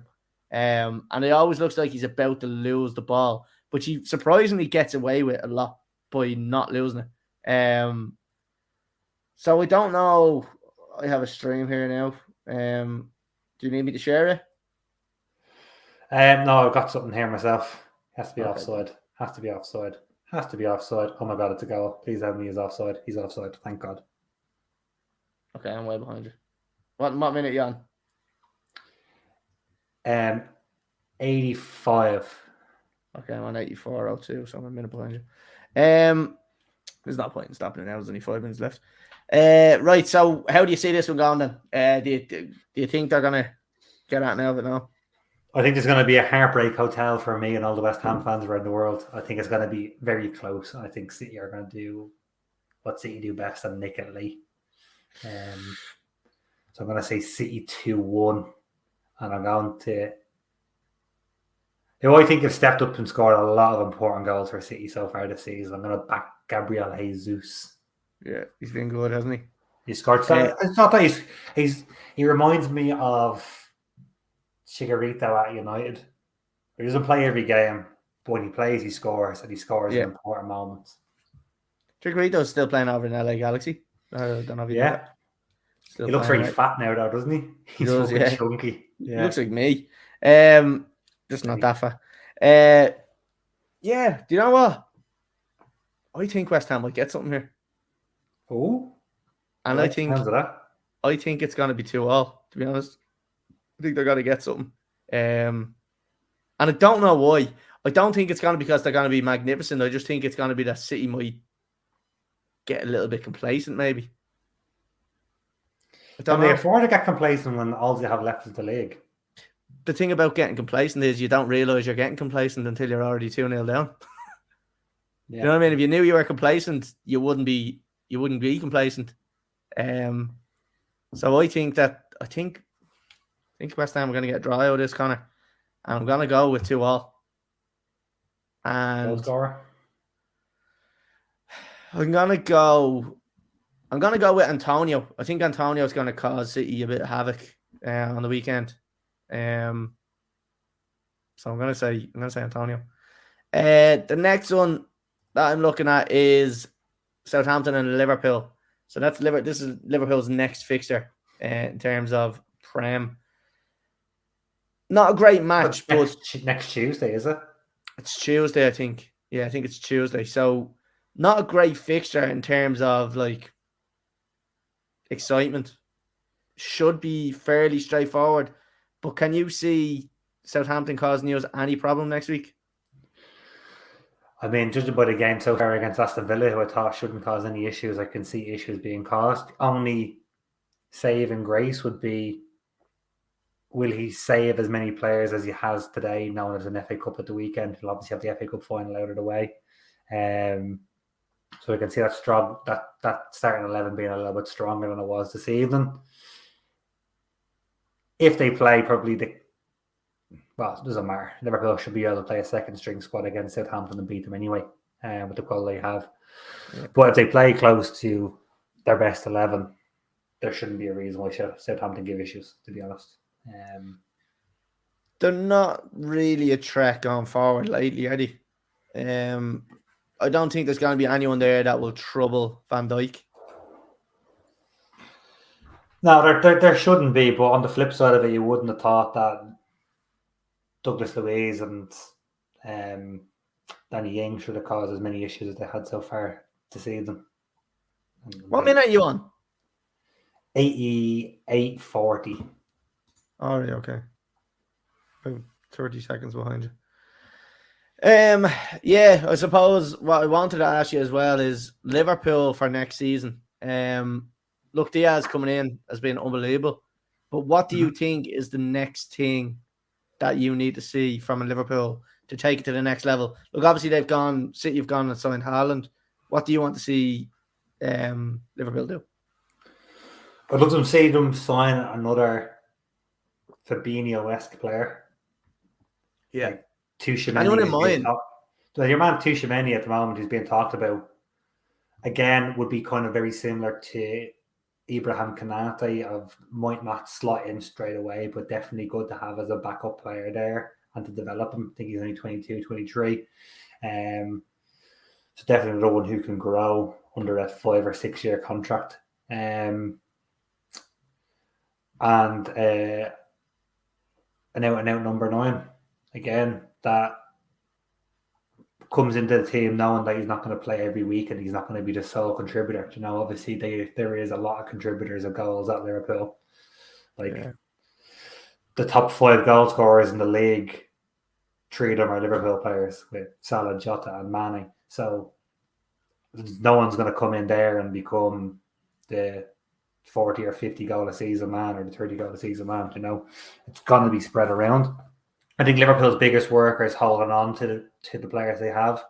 There's a lot of rumours going around at the moment of Bayern Munich coming in looking for Sadio Mane because Liverpool won't offer him an extended contract because of his age. How old is he? He's 31. But again, we get to this issue of Fenway Sports Group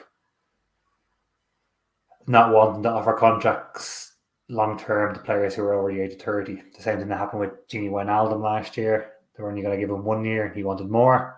So that would be a huge loss to Liverpool. There he is there. Mane has to get man of the match. And he's found new form in that central position. But a new addition to the front three. And who would be your number 1 choice if you could have someone realistically that you think would slot in like that? I would love Darwin Núñez from Benfica. Yeah. As I said, I've watched a limited amount of him with the national team. He obviously played the 2 legs against Liverpool. That was just a handful. He's a bit of everything. Since would he not be looking for consistent football though? I'm sure he would, but I don't think he comes with the same air of I'm the best player in the world as the likes of Haaland will.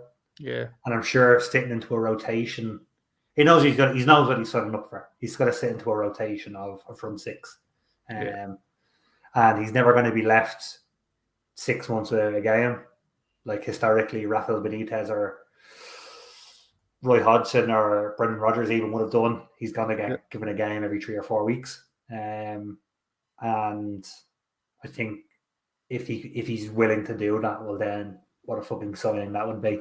But to be honest, like we always talk about the lack of depth in Liverpool squad, and I don't think that's there anymore.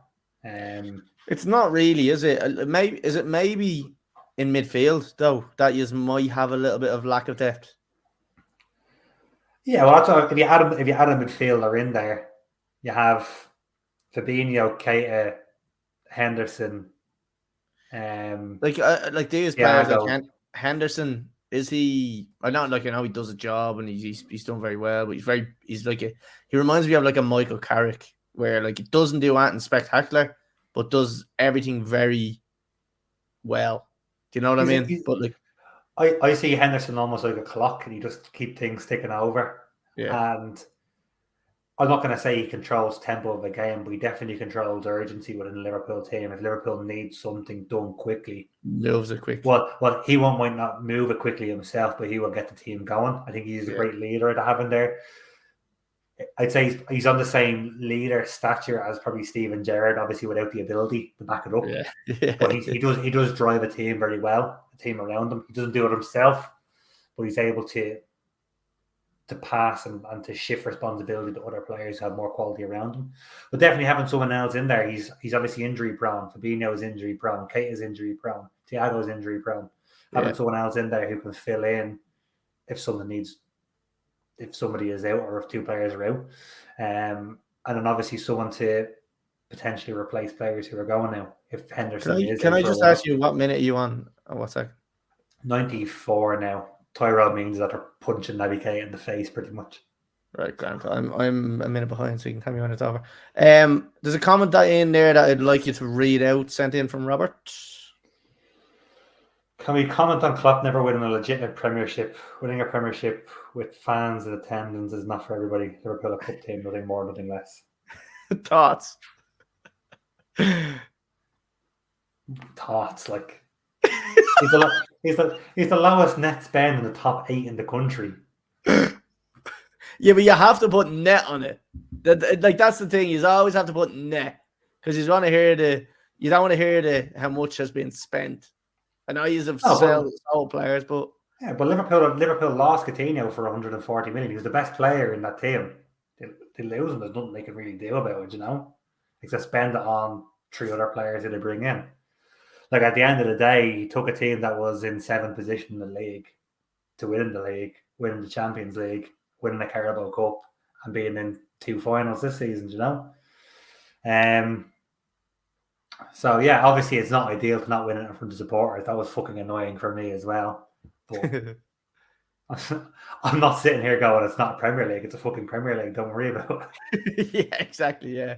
But there'll always be that asterisk beside it, as far as I'm concerned. As far as you're concerned, they're camping. It doesn't bother me in the slightest. So score predictions, I suppose, on this we'll get, because we're going to wrap up now because the match is pretty much over. Is it over? It is over? Not yet. No, it's gone to 96 minutes, even though it's only 4 minutes at a time. I'd love to see it. So give us a score prediction on this one. 2-0 Liverpool, and we will go with Big Cockarigi. There it is. Game over. 2-1. Okay. Liverpool have won 2-1, closing the gap yet again on Man City, piling the pressure on as usual. I'm going to say a handy one for Liverpool. I'm going to say 3-0 to Liverpool, and I'm going to say Mane to score because, again, he's just on fire. Connor, we're going to wrap up. I did put out a question thing. I put it out very late in the fucking day, so not many questions in, but I do have one that in particular that I want to ask you. I don't know if you've seen, but I was on another podcast on Sunday called Saturday Serial, who was run by a friend of ours, John Ward. Why is it coming out on a Sunday if it's called Saturday Serial? Yeah, and that was the one thing he said. He's like, I know it's coming out on a Saturday, but or on a Sunday, but it's Saturday Serial. But so he's running a king of the biscuits, okay? So I want to know, what are your top 3 biscuits? Or, well, he wants to know, but I also want to know. Do I have a list to choose from here? Or? No, you can just go for it. There is a list of biscuits that are in the tournament, but there's about 50 of them, so I'm not reading them out. Right, so I saw a couple of ones. I saw a couple of ones you put up, and I do agree with a couple of them. Okay.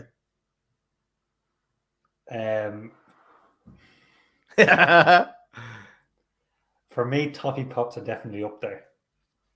You mean these beautiful toffee pops? And you know that because I've gone through a lot of toffee pops in your house. Oh yeah, they look like shit toffee pops. They've been there for fucking a week. Do you know what? Right, and this is gas because you know what I done yesterday as a test. On Monday, I dunked it and I just left it there to see would it hold up. And look at this is what's after happening. It's held up.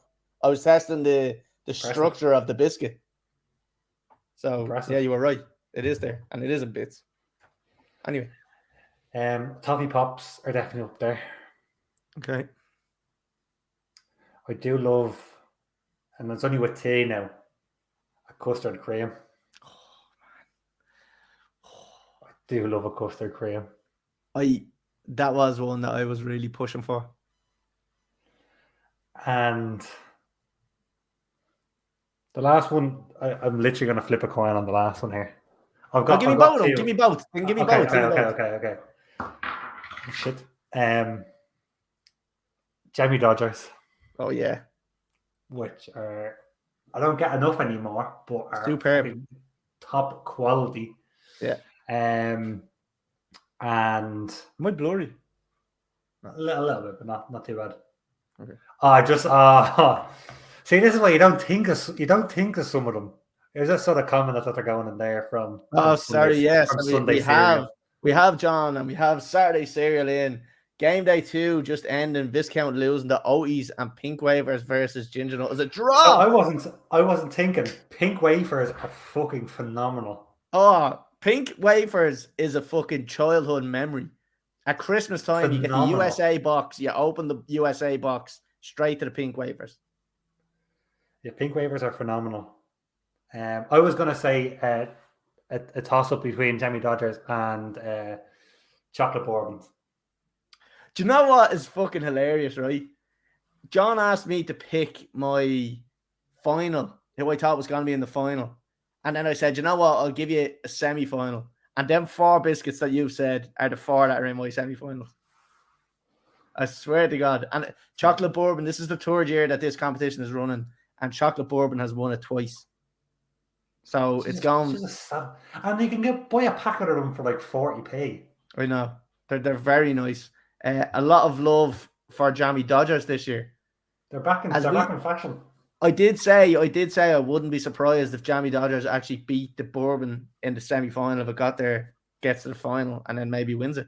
But I'm rooting for the toffee pop. I just don't think a Jammy Dodger is as good with a cup of tea as the rest of them. Oh, that's controversial. I think they're delicious. I don't think jam doesn't do as well as like chocolate or the custard part of it, or custard cream.